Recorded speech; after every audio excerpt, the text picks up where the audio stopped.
আমার নাম প্রিয়া।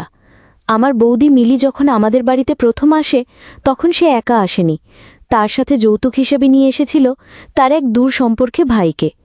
আমি আমার একমাত্র দাদাকে খুব ভালোবাসতাম, আর সেই সূত্রেই বৌদিও আমার খুব প্রিয় ছিল। দাদা আর বৌদিকে আমি নিজের প্রাণের চেয়েও বেশি ভালোবাসতাম। একদিন রাতে দাদা অফিসের কাজে বাইরে থাকায় বাড়ি ফিরতে পারেনি।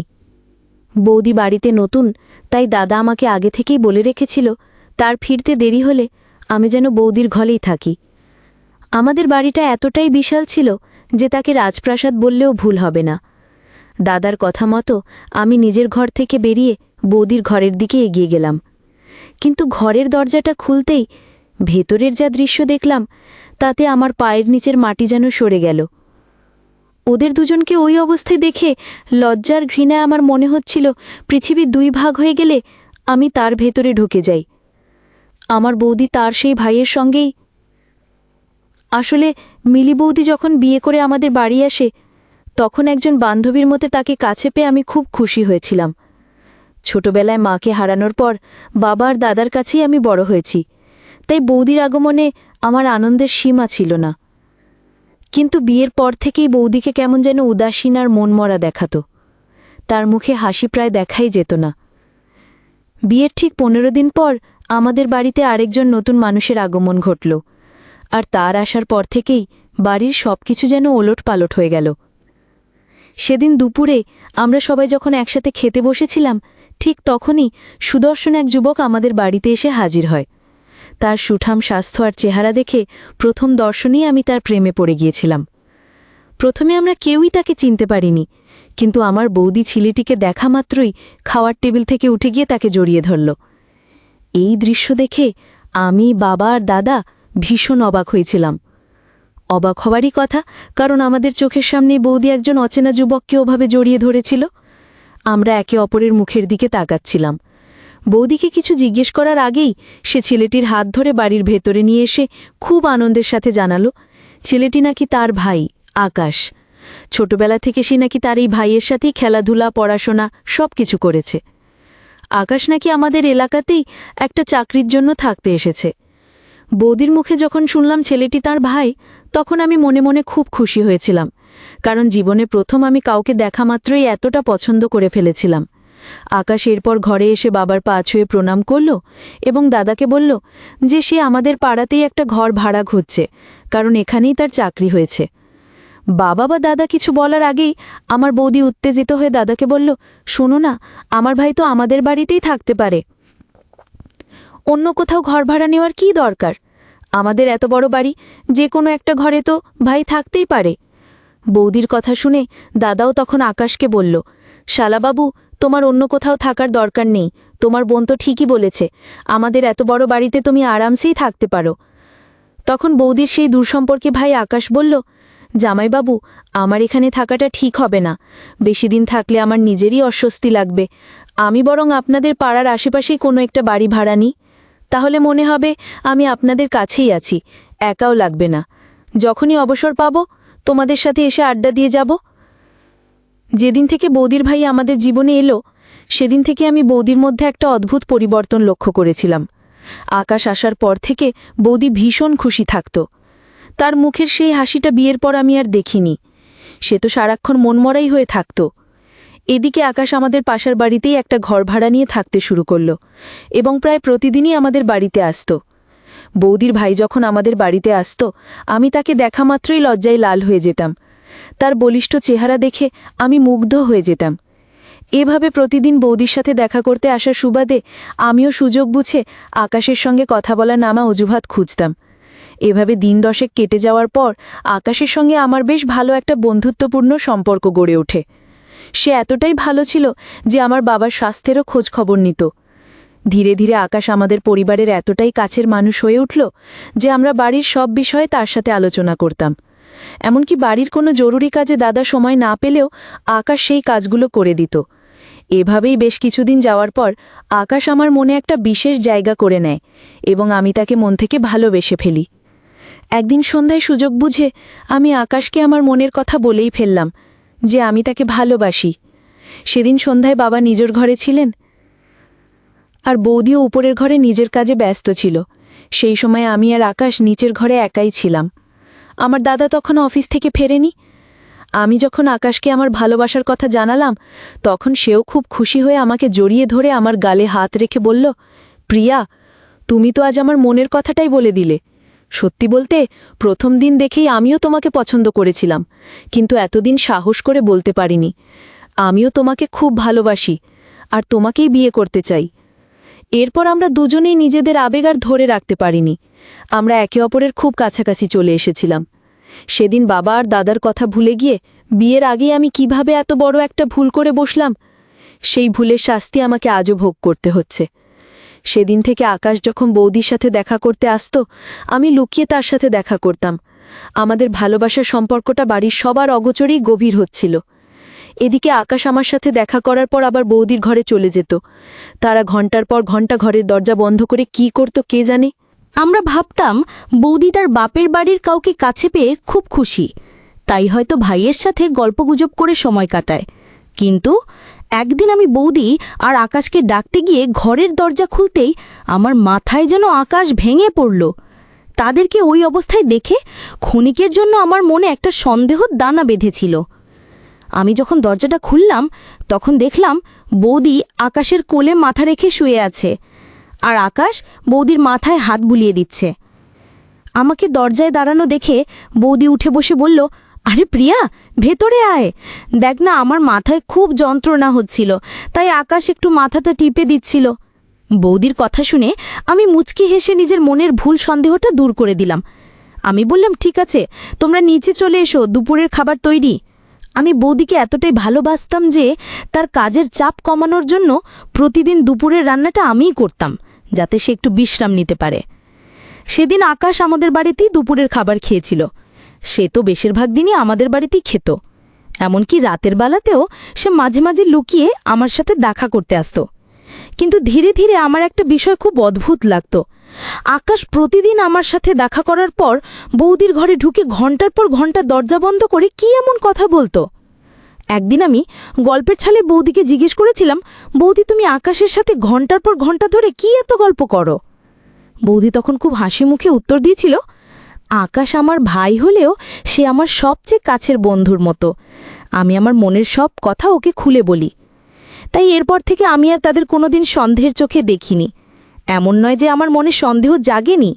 প্রথম দিকে আমার তাদের দুজনের উপরই খুব সন্দেহ হতো। তাই আমি কিছুদিন লুকিয়ে তাদের ওপর নজরও রেখেছিলাম যে তারা ঘরের ভেতরে দরজা বন্ধ করে কি করে। কিন্তু আমি কখনোই তাদের গল্প করা ছাড়া আর অন্য কিছু করতে দেখিনি। তাই আমার মন থেকেও তাদের প্রতি সমস্ত খারাপ ধারণা দূর হয়ে গিয়েছিল। আমিও আর কখনো আমার বৌদি বা তার ভাইকে সন্দেহ করিনি। এমনকি আমার দাদা তো বৌদি আর আকাশকে অন্ধের মতো বিশ্বাস করত। আমরা দুঃস্বপ্নেও ভাবতে পারিনি যে দাদার এই বিশ্বাস একদিন এভাবে চুরমার হয়ে যাবে। বৌদির বিয়ের 2 মাস পর একদিন বৌদি জানালো সে গর্ভবতী। এই খবর শুনে আমি, দাদা আর বাবা আনন্দে আত্মহারা হয়েছিলাম। কিন্তু পরক্ষণেই বৌদির কথা শুনে আমাদের পায়ের নিচে মাটি সরে গেল। বৌদি বলল সে নাকি এখনই মা হতে চায় না, তাই সে বাচ্চাটা নষ্ট করে ফেলতে চায়। কিন্তু আমার দাদা আর আমি যখন তাকে অনেক অনুরোধ করলাম, তখন আমাদের অনুরোধে বৌদি বাচ্চাটা রাখতে বাধ্য হয়েছিল। আসলে দাদা যখন তাকে বাচ্চা নষ্ট করার কারণ জিজ্ঞেস করেছিল, তখন বৌদি ভয়ে আসল সত্যটা বলতে পারেনি, তাই বাধ্য হয়েই তাকে সেই সিদ্ধান্ত বাতিল করতে হয়েছিল। এদিকে আকাশের সাথে আমার ভালোবাসার সম্পর্ক যখন আরও গভীর হয়, তখন আমি বাবাকে বলেছিলাম আকাশের সাথে আমার বিয়ের ব্যাপারে কথা বলতে। বাবা যখন জানতে পারলেন যে আমি আর আকাশ একে অপরকে ভালোবাসি এবং বিয়ে করতে চাই, তখন তিনি কোনো আপত্তি করেননি, কারণ বাবা নিজেও আকাশকে খুব পছন্দ করতেন। সেদিন সন্ধ্যায় দাদা বাড়ি ফিরলে বাবা আমার আর আকাশের ব্যাপারে দাদাকে জানায়। দাদাও এই খবর শুনে খুব খুশি হয়েছিল। সেও চাইতো আমার বিয়েটা আকাশের সাথেই হোক। বাবা আর দাদার সম্মতি পেয়ে আমি তো খুশিতে আত্মহারা। সারা রাত আমি আকাশকে নিয়ে স্বপ্ন দেখছিলাম। কিন্তু পরের দিন সকালেই ঘটল এক অপ্রত্যাশিত ঘটনা। দাদা অফিসে চলে যাওয়ার পর বৌদি খুব রেগে আমার ঘরে এসে বলল, প্রিয়া, তোর কি মাথা খারাপ হয়ে গেছে? তুই আকাশের সাথে বিয়ের কথা ভাবতে পারলি কি করে? তুই কি আর কোনো ছেলে খুঁজে পেলি না? বৌদির কথা শুনে আমি অবাক হয়ে তার দিকে তাকিয়ে বললাম, বৌদি, কি হয়েছে তোমার? এত রাগ করছো কেন? আকাশ কি ভালো ছেলে নয়? ওর সাথে বিয়ে হলে সমস্যাটা কোথায়? বৌদি তখন আমাকে যা বলল তা শুনে আমার পৃথিবীটাই যেন ওলট পালট হয়ে গেল। বৌদি বলল আকাশের নাকি অন্য একটা মেয়ের সাথে ভালোবাসার সম্পর্ক আছে। বৌদির মুখ থেকে আকাশের ব্যাপারে এমন কথা শুনে আমি বিশ্বাসই করতে পারছিলাম না যে আকাশ আমাকে ঠকাচ্ছে।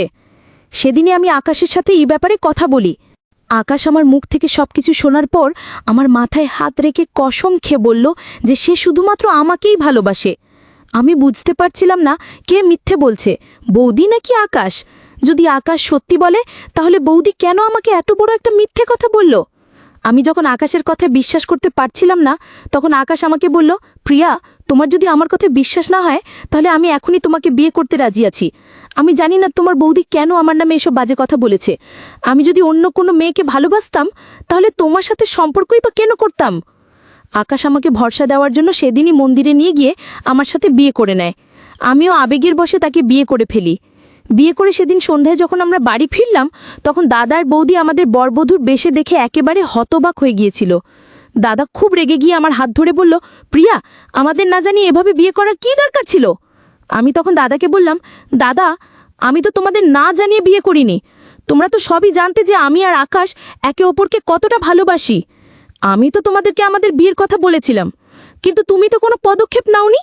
আর আমাকে প্রশ্ন না করে তোমার বউকে গিয়ে প্রশ্ন করো সে কেন আমাকে আকাশের ব্যাপারে এত বড় একটা মিথ্যে কথা বলেছিল। বৌদি তখন আমার কাছে এসে রেগে গিয়ে আমার গালে একটা থাপ্পড় মেরে বলল, তুই কি জানিস আকাশের ব্যাপারে?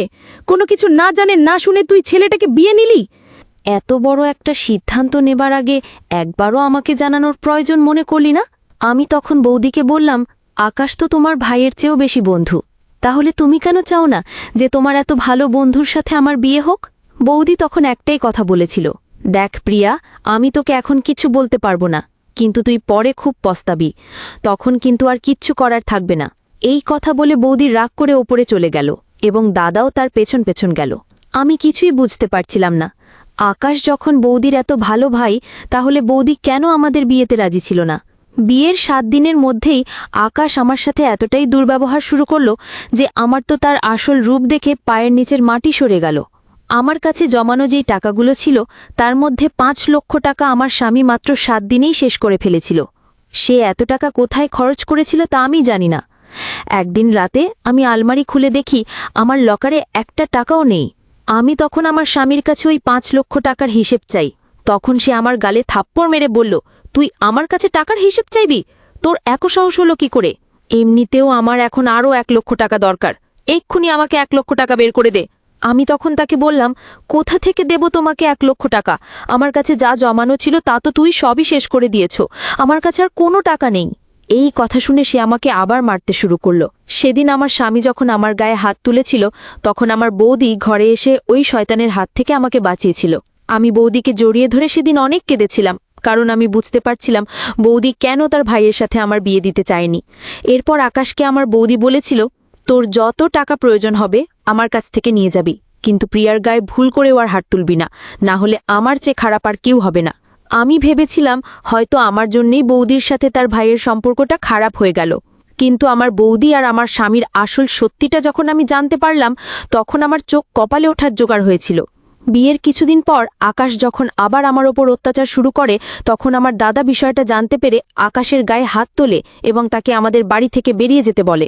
এমনকি আমার দাদা আকাশকে হুমকিও দিয়েছিল যে আকাশ যদি আর কোনোদিন আমার গায়ে হাত তোলে তাহলে দাদা তাকে ছেড়ে কথা বলবে না।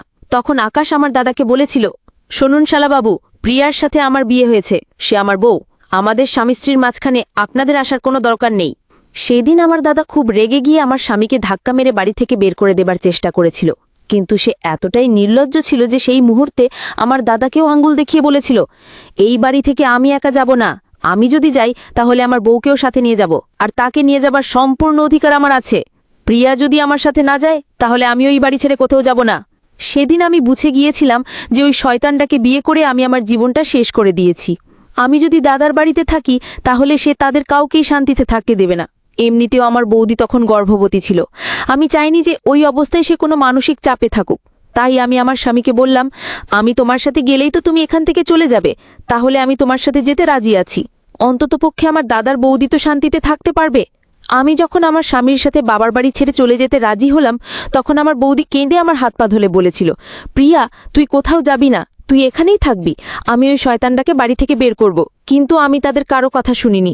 আমি ওই শয়তানের সাথে তার বাড়িতে চলে এসেছিলাম, কিন্তু সেখানে আসার পর আমার উপর অত্যাচার আরও বেড়ে গেল। সে আমাকে কথায় কথায় মারধর করত, এমনকি বাড়িতে অন্য মহিলাদের নিয়ে এসে তাদের সাথে আমার চোখের সামনেই নোংরামি করত। আমি স্বপ্নেও ভাবতে পারিনি যাকে আমি মন থেকে এতটা ভালোবেসেছিলাম সে আমার সাথে এমন বেইমানি করতে পারে। স্বামীর বাড়িতে আসার প্রায় 7 দিন পর একদিন হঠাৎ করেই আমার দাদার বৌদি সেখানে এসে হাজির হয়। সেই দিনও আমার স্বামী আমাকে খুব মেরেছিল। এরপর বৌদির মুখ থেকে আমি যে সত্যিটা শুনলাম তা শুনে আমার পায়ের নিচের মাটি সরে গেল। আসলে আমার বৌদির পেটে যে বাচ্চাটা ছিল সেটা আমার দাদার ছিল না, সেটা ছিল আকাশের। আমার বৌদিকে যখন আকাশ টাকা দেওয়া বন্ধ করে দিয়েছিল তখন সে চালাকি করে আমাকে বিয়ে করেছিল। সে আমাকে ভালোবাসার নাটক করেছিল। সে কোনোদিনও আমাকে মন থেকে ভালোবাসেনি, শুধুমাত্র টাকার লোভে আমার সাথে সম্পর্ক করেছিল। আসলে আকাশ তো আমার বৌদির কোনো ভাই ছিল না, সে ছিল আমার বৌদির প্রথম প্রেমিক। আমার দাদার সাথে বিয়ে হওয়ার পরও বৌদি তার প্রেমিককে ভুলতে পারেনি, তাই সে তাকে ভাই বানিয়ে আমাদের বাড়িতে নিয়ে এসেছিল। আমার দাদা অফিসে চলে যাওয়ার পরই বৌদি আর আকাশ একসাথে সময় কাটাতো। আর এই ব্যাপারে আমরা কেউই যে কিছু জানতাম না। আকাশ মাঝে মাঝে বৌদির কাছ থেকে টাকা চাইতো। ধীরে ধীরে যখন বৌদি বুঝতে পারে যে আকাশ শুধুমাত্র টাকার জন্যই তার সাথে সম্পর্ক রেখেছে, তখন সে দাদাকে সবকিছু সত্যি কথা বলে দেবার সিদ্ধান্ত নেয়। কিন্তু আকাশ যখন আমাকে বিয়ে করে তখন সে বৌদিকে হুমকি দেয় যে বৌদি যদি দাদাকে সত্যিটা বলে দেয় তাহলে আকাশ নাকি আমাকে মেরে ফেলবে। সেই ভয়েই আমার বৌদি এতদিন চুপ করেছিল। কিন্তু সেদিন আকাশ আবার যখন বৌদিকে ফোন করে 1 লক্ষ টাকা চাইল তখন বৌদি বাধ্য হয়ে আমার দাদাকে সাথে নিয়ে আমার শ্বশুরবাড়িতে এসে হাজির হয়। এখানে আসার আগেই বৌদি আমার দাদাকে তার আর আকাশের ব্যাপারে সমস্ত সত্যি কথা জানিয়েছিল। আমার দাদা ভালো করেই জানত যে আকাশ এত সহজে আমাকে তাদের সাথে যেতে দেবে না, তাই তারা পুলিশ নিয়ে এসেছিল। আমার বৌদি যখন পুলিশের কাছে আকাশের বিরুদ্ধে সবকিছু খুলে বলল তখন পুলিশ আকাশকে গ্রেপ্তার করে নিয়ে যায়। ওই সময় আকাশ আমার সামনে অনেক নাটক করেছিল, কিন্তু আমি তাকে ক্ষমা করিনি। সে আমার বৌদির সাথে সাথে আমার জীবনটাও নষ্ট করে দিয়েছিল। সেদিন বৌদি আমার আর দাদার কাছে পা ধরে ক্ষমা চেয়েছিল, কিন্তু দাদা বৌদির ওপর এতটাই রেগেছিল যে সে তাকে ডিভোর্স দেওয়ার কথা বলেছিল। কিন্তু আমি দাদার হাত পা ধরে অনেক অনুরোধ করে বলেছিলাম সে যেন বৌদিকে এই অবস্থায় একা ছেড়ে না দেয়, তাকে যেন একটা সুযোগ দেয়, কারণ বৌদি তার ভুলটা অনেক আগেই বুঝতে পেরেছিল। আর যেহেতু আমি বৌদিকে খুব ভালোবাসতাম তাই আমি চেয়েছিলাম দাদা যেন তাকে ক্ষমা করে দেয়। আমার কথা শুনে দাদা বৌদিকে ক্ষমা করেছিল। এরপর আমি যখন দাদার সাথে বাড়ি ফিরে আসি তার কিছুদিন পরেই জানতে পারি যে আমিও গর্ভবতী। ওই খবরটা শুনে আমি আর বৌদি দুজনেই অনেক কেঁদেছিলাম, কারণ আমার আর আমার বৌদির পেটে একই মানুষের সন্তান ছিল, যা মেনে নেওয়া কোনোভাবেই সম্ভব ছিল না। ওই শয়তানটার জন্য আমাদের দুজনের জীবনই নষ্ট হয়ে গিয়েছিল। 10 মাস পর যখন বৌদি তার সন্তান জন্ম দেয় তখন জানা যায় যে বাচ্চাটি মৃত জন্মেছে। তার 6 মাস পর যখন আমি আমার সন্তানের জন্ম দিই তখন আমার একটা পুত্র সন্তান হয়েছিল। সেদিনই আমি সিদ্ধান্ত নিয়েছিলাম যে আমি আমার ছেলেকে কোনোদিন তার বাবার পরিচয় দেব না, কারণ আমি চাইনি আমার ছেলেও বড় হয়ে তার বাবার মতো শয়তান হোক।